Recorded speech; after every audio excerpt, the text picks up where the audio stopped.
優衣庫母公司迅銷集團市值已經穩穩企上咗萬億港元大關，仲成為咗日經225指數第2大權重股添。你冇聽錯啊，就係呢個賣基礎款 T 恤保暖內衣嘅品牌，估值居然達到48倍嘅市盈率，連 Nike、Zara 都要靠邊站，甚至贏過唔少科技公司添。當然啦，佢嘅老闆柳井正依然係日本首富啊。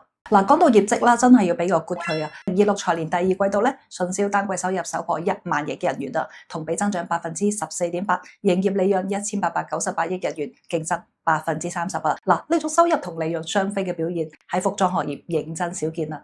可能有人會問啦，優衣庫咪即係日本個平價品牌咯？點解咁犀利呢？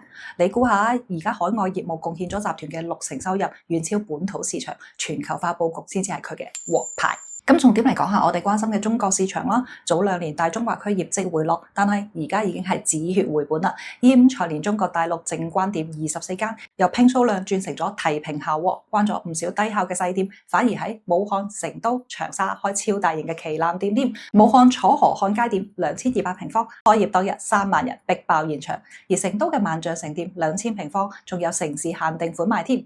不過咧，競爭確實係越嚟越激烈㗎，好似安踏咁啦，聯手韓國版嘅優衣庫 Musina Standard 喺上海淮海路開咗首店，主打基礎款，而價格只不過係優衣庫嘅一半。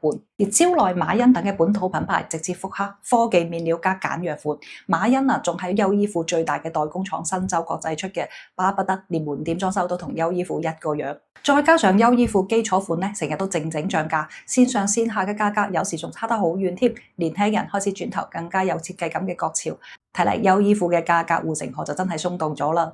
不過優衣庫最近都開始出招喎，5月份咧就搞呢個感謝季大促，全場6.5折起清庫存，一季度同店銷售終於回升3.2%啦。咁我哋再睇海外其他市場啦，歐洲咧就靠荷蘭嘅自動化倉庫，配送效率翻倍，門店做品牌燈塔，線上訂單暴漲啊。而北美咧就計劃漲價對沖關稅，但係紐約波士頓嘅旗艦店越開越大，希望靠線下嘅體驗拉客流。不過北美嘅客流下滑風險都唔細㗎，呢步棋行得好唔好，仲要再觀望下。咁講到優衣庫嘅核心競爭力啦，絕對就係佢嘅產品啦。佢唔跟潮流內卷，專做經典款喎。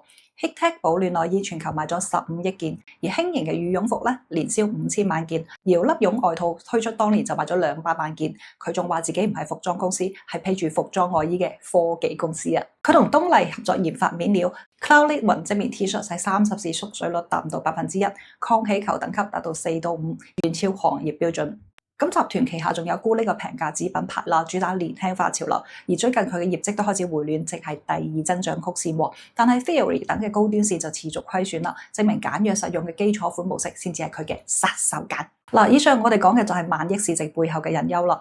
中國市場平替為剿，北美關稅嘅壓力，高估值敏感。48倍嘅 PE 一旦利潤增速放緩，就好易回調噶啦。咁仲有高嘅培育期，多品牌矩陣仲未成氣候啊。咁講到尾啦，優衣庫嘅成功就係長期主義嘅勝利，係呢個追求快時尚、追風口嘅年代，靠科技面料同精準供應鏈，將基礎款做到極致啊。咁而家嘅消費觀念咧就越嚟越務實啦，去 logo 化就成為咗主流。咁優衣庫嘅呢套打法真係值得所有品牌參考噶。